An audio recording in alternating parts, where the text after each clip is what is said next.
भैया एक नाम की तुलना संपत्ति तो करे ठाकुर जी नहीं कर सकते। ब्रह्म राम ते नाम बड़ बरदायक वरदान, रामचरित सतकोट महुलिय महेश जी जान। कहूं कहां लग नाम बढ़ाई, राम न सके नाम। ठाकुर जी हल्के हो गए। दुनिया में कौन देगा नाम की दक्षिणा, कौन देगा कथा की दक्षिणा, कौन देगा कीर्तन की दक्षिणा। अरे राम राम, किसी में ताकत नहीं है। इसलिए भैया यदि हम इसी लक्ष्य को लेकर के कथा कीर्तन में प्रवृत्त हैं तो हम उस मूर्ख किसान के समान हैं जो बड़े परिश्रम पूर्वक खेती करता है। अब फसल आने के बाद, अन्न निकलने के बाद अन्न तो ले जाकर घूर पर फेंक दे और भूसा ले जाकर अपने भंडार घर में रख ले। तो अन्न को फेंक दे और भूसा का संग्रह करे तो उसे बुद्धिमान माना जाएगा कि मूर्ख। अन्न की प्राप्ति के लिए श्रम है, भूसे के लिए नहीं। भूसा तो अपने आप मिलेगा। भैया अन्न है, अन्न माने सार, सार है भगवत शरणागति, सार है भगवान की भक्ति, सार है भगवान की उपासना, सार है भगवत प्राप्ति। इसके लिए साधन करना है, भौतिक वस्तुओं के लिए साधन नहीं करना। ये तो जैसे किसान खेती अन्न की करता, भूस बिना चाहे मिलता है, ऐसी संसार के ये पदार्थ भूस के जैसे रस शून्य हैं, स्वाद शून्य हैं, बड़े रूखे सूखे हैं। लेकिन इनको चाहोगे तो ये बिना मांगे बिना चाहे भी मिल जाएंगे। बोलो भक्तवत्सल भगवान की जय जय श्री राधे। इसका मतलब है चाहे जितना बड़ा सेठ हो, कथा की सौदाबाजी करता है तो कथा सुनने के लायक नहीं है। और चाहे जितना बड़ा वक्ता हो, कथा बेचता है कि हम तो इतने का, क्या कहते हैं उसको, पैकेज। आजकल की भाषा में पैकेज कहते हैं ना, इतने का पैकेज है। यदि पहले से पैकेज निश्चित कर देता है तो वो कथा कहने का अधिकारी नहीं है। कथा को बेचने वाला कथा कहने का अधिकारी नहीं, और कथा खरीदने वाला भी कथा का अधिकारी। कौन बेचेगा और कौन खरीदेगा भैया। ये देवताओं को दुर्लभ है।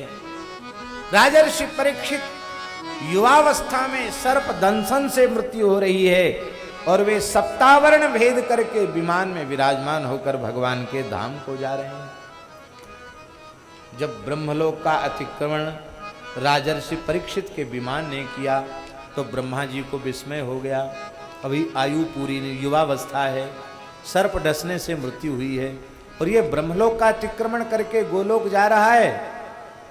तो ब्रह्मा जी ने अपने सत्यलोक में एक तराजू बांधी। वो तराजू प्राकृत तराजू नहीं, अपनी बुद्धि रूपी तराजू बांधी। अब बुद्धि रूपी तराजू के एक पलड़े पर संपूर्ण वेदादि शास्त्रों को, संपूर्ण उत्तम साधनों को रखा और एक पलड़े पर श्रीमद् भागवत जी को विराजमान किया।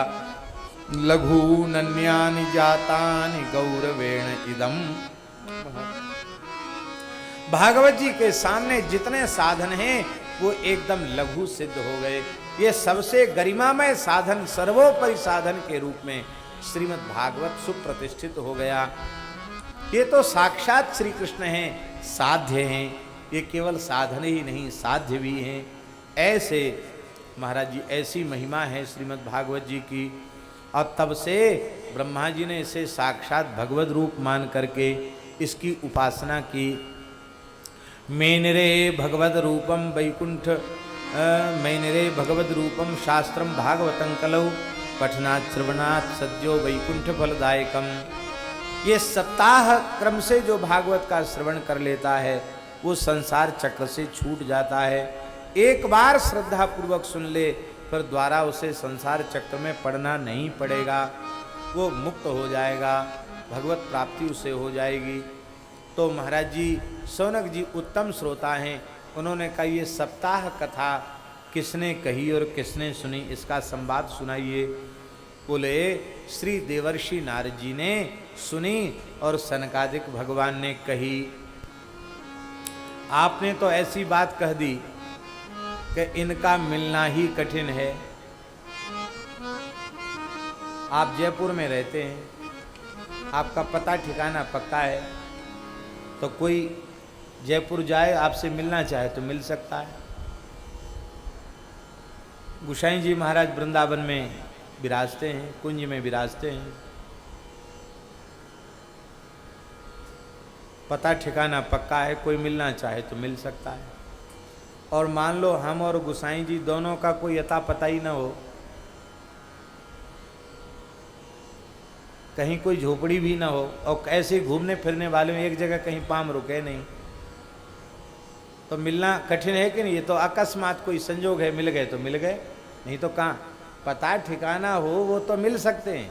पर सनकादिक भी निरंतर घूमते रहते हैं और नारद जी भी अस्थिर रहते, वो भी घूमते रहते, 2 घड़ी से ज़्यादा कहीं रुकते ही नहीं, विचरण ही करते रहते हैं। तो इन दोनों का कहाँ समागम हो गया, आप कृपा करके बताइए, हैं? ये मिले कैसे, अब मिलकर के कैसा अद्भुत संवाद हुआ, आप कृपा करके बताइए।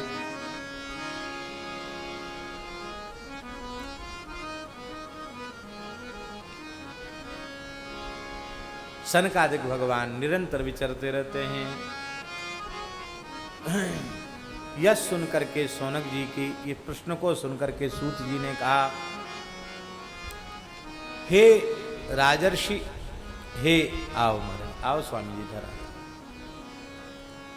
रामकृष्ण मिशन वाले स्वामी जी आए। तो भगवत अनुग्रह से इस प्रश्न के समाधान में एक बहुत सुंदर भक्ति युक्त कथानक मैं आपसे निवेदन कर रहा हूं सौनक जी से। कहती है, आपको किसने सुनाया? बहुत ध्यान दें, हमारे यहाँ सबकी गुरु परंपरा है। आप कहें कि हमारे मन में अपने आप आया तो कोई प्रमाण नहीं है, यदि गुरु परंपरा से प्राप्त है तो ही प्रमाण है। शुकेन मम यत प्रोक्तम रहा शिष्यम विचार्य ज। सौनक जी, सूत जी कह रहे हैं कि अत्यंत एकांत में अपना अंतरंग शिष्य मान करके सुखदेव जी ने हमको ये कथा एकांत में सुनाई। इसका मतलब है इतनी रहस्यपूर्ण कथा है कि सबके बीच में कहने के लायक नहीं, इतनी रहस्यपूर्ण चर्चा है। एक समय की बात है, देवर्षि नारद जी विचरते हुए बद्रिक आश्रम में पहुंचे। इसे विशालापुरी कहा जाता है। वहाँ 4 महर्षियों का दर्शन हुआ, श्री सनक, सनंदन, सनातन और सनत कुमार। इन 4 ऋषियों का दर्शन हुआ। परस्पर दोनों ने दंड प्रणाम किया और सनकादिकों ने पूछा कि हे भगवान, आप कृपा करके यह बतावें कि कथम ब्रह्मन् दीन मुखा कुतश्चिंता तुरो भवान त्वरितं गम्यते कुत्र कुतश्चागमनं तव इदानीं मुक्तसंगस्य इदानीं शून्यचित्तोऽसि गतवित्तो यथा जनः तवेदं मुक्तसंगस्य नोचितं वद कारणम्।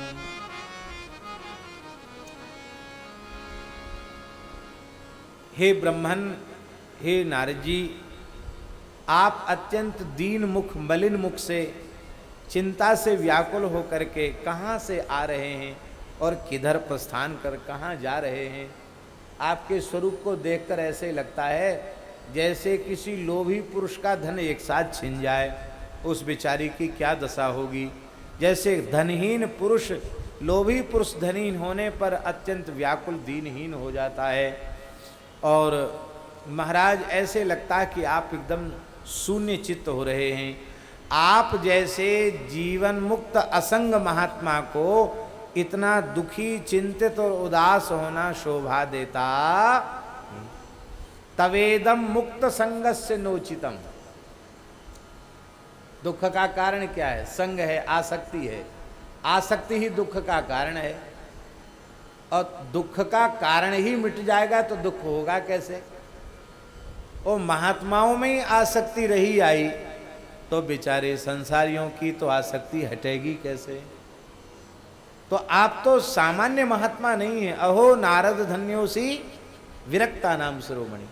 आप तो विरक्तों में शिरोमणि हैं। आप यतिचक्र चूड़ामणि हैं।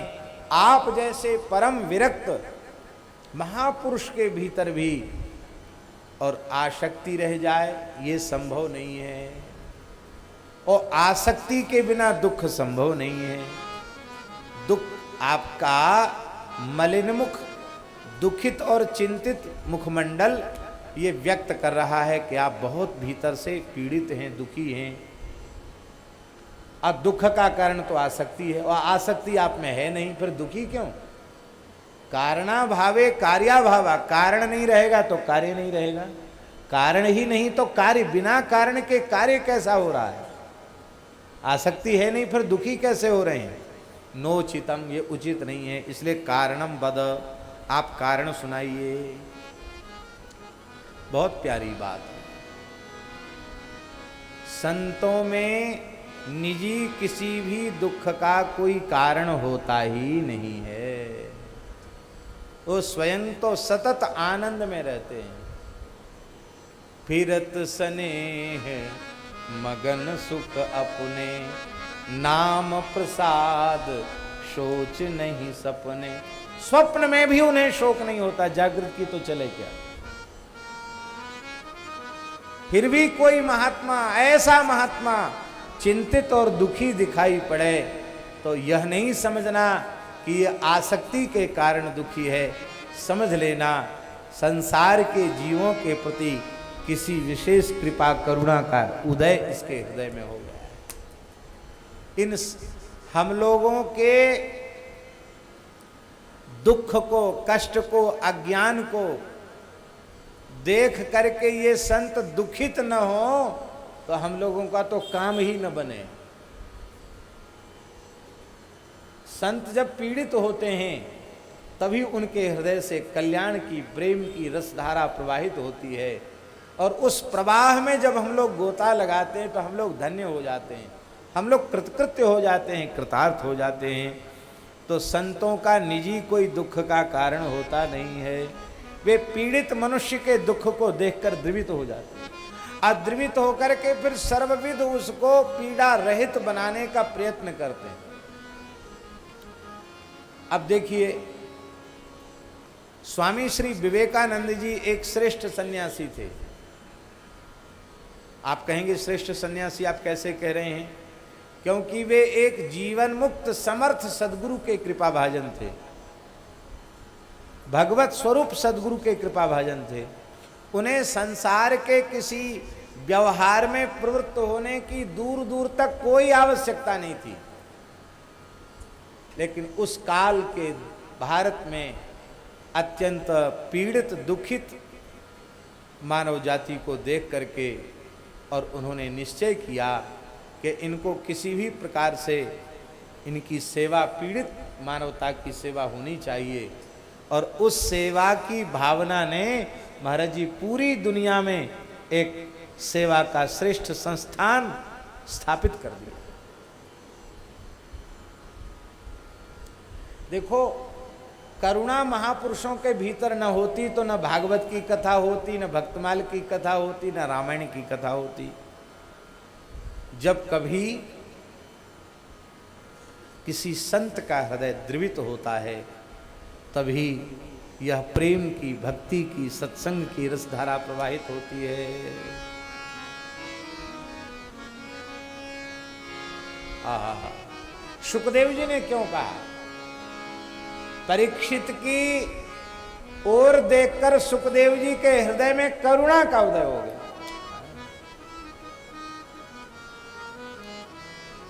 यस्वा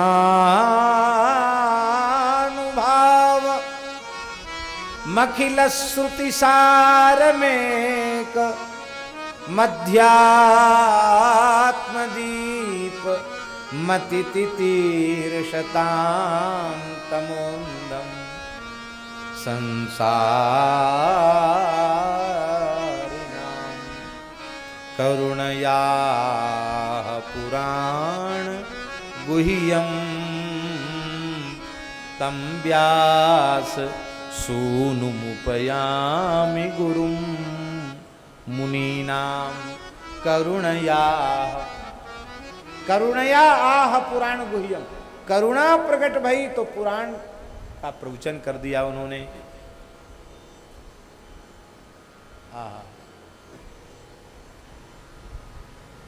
नारायण के हृदय में करुणा हुई तो ब्रह्मा जी को भागवत जी का ज्ञान दिया। ब्रह्मा जी के हृदय में करुणा हुई तो नारद जी को ज्ञान दिया। नारद जी के हृदय में करुणा हुई तो व्यास जी को ज्ञान दिया। व्यास जी के हृदय में करुणा हुई तो सुखदेव जी को दिया। और सुखदेव जी के हृदय में करुणा हुई तो परीक्षित जी को दिया। बिना करुणा के जीव का कल्याण नहीं है। और ये करुणा दुखी प्राणियों के दुख कष्ट को देखकर ही संत हृदय में उत्पन्न होती है। और ये करुणा हम सब जीवों के लिए परम कल्याणकारिणी है। कस्मै येन विभासितो यमतुलो ज्ञान प्रदीपः पुरा तदरूपेण च नारदाय मुने कृष्णाय तदरूपिणा योगीन्द्राय तदात्मनाथ भगवद्राताय कारुण्यतस् तच्छुद्धं विमलं विशोकममृतं सत्यं परम धीमहि। नारद जी के हृदय में करुणा उत्पन्न न होती तो हम लोगों को भागवत जी की कथा सुनने को मिलती। नारद जी कारण बता रहे हैं। हे भगवान, हे सनकादिक भगवान, यह धरती भगवान का धाम है, क्योंकि धरती पर ही भगवान अवतार लेते हैं, लीला करते हैं। ये सर्वोत्तमा है, ऐसा जानकर मैं ब्रह्मलोक से धरती पर आया। पुष्कर, प्रयाग, काशी, गोदावरी, हरिक्षेत्र, कुरुक्षेत्र, श्रीरंगम, सेतु मंदन आदि न जाने कितने तीर्थों में मैंने विचरण किया, लेकिन नापश्यम कुचित छर्मो मनस संतोष कारकम कलिना धर्म मित्रेणो धरेयम बाधिताधुना। हमने मन को संतुष्ट करने वाला कल्याणकारी साधन कहीं देखा नहीं। अधर्म से मित्रता है जिसकी, ऐसे कलयुग ने इस सारी धरती को बाधित कर रखा है। सत्यम नास्ति तपस्सौचम दया दानम न विद्यते उदरम भरिणो जीवा वराका कूटभाषिणा। न तो जीवों में सत्य है, न तपस्या है, न शौच है, न दया है और न दान है। सबका स्वभाव केवल पेट भरने का है। और ये बेचारे कलयुगी प्राणी ये सीधा बोलना तो मानो भूल ही गए। ये हमेशा कूटभाषिणा, कूटभाषी माने पहेली में बात करते हैं, सीधे सीधे बोलते नहीं। कहेंगे कुछ और आशय होगा उनके कहने का कुछ। सत्यम नास्ति, सत्य नहीं है। इसका मतलब यह नहीं लगा लेना कि सत्य है ही नहीं धरती में कहीं, क्योंकि जिस दिन इस धरती पर सत्य नहीं रहेगा उस दिन धरती नहीं रहेगी। सत्य के बल पर पृथ्वी टिकी हुई है तो बीज तो कभी नष्ट नहीं होगा। सत्यवादी सदाचारी महात्मा सदा धरती पर रहेंगे। ये बात है कि अनुपात घटता बढ़ता रहता है। पहले बहुत ज़्यादा थे और अब लाखों करोड़ों में कोई एक खोजने से मिलेंगे, बस इतना अंतर है। रहेंगे तो सही। पर महाराज जी असत्य इतना व्यवहार में मिश्रित हो गया है कि सत्य को भी लोग थोड़ा सा झूठ मिलाकर बोलते हैं। है सच्ची बात, झूठ बोलने का वहाँ कोई दूर दूर तक कोई लेना देना नहीं है। पर अभ्यास में ऐसा आ गया कि सच्ची बात को सच्चे रूप में नहीं कर सकते, उसमें भी थोड़ा सा झूठ का मिश्रण करके तब उसको वे प्रस्तुत करेंगे।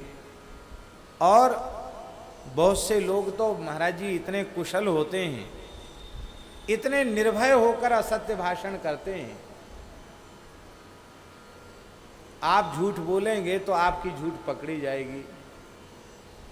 वृंदावन दास जी झूठ बोलें तो पकड़ी जाएगी, क्योंकि झूठ बोलने के पहले ही इनका आवाज़ बदल जाएगी, स्वर बदल जाएगा, घबरा जाएंगे, पकड़ी जाएगी।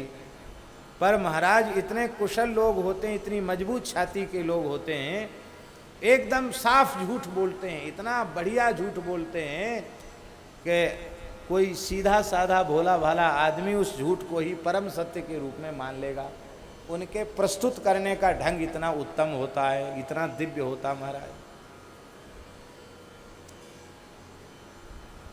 झूठ व्यवहार में मिश्रित हो गया। कहाँ से आए? कहीं से नहीं। कहाँ जाओगे? कहीं नहीं।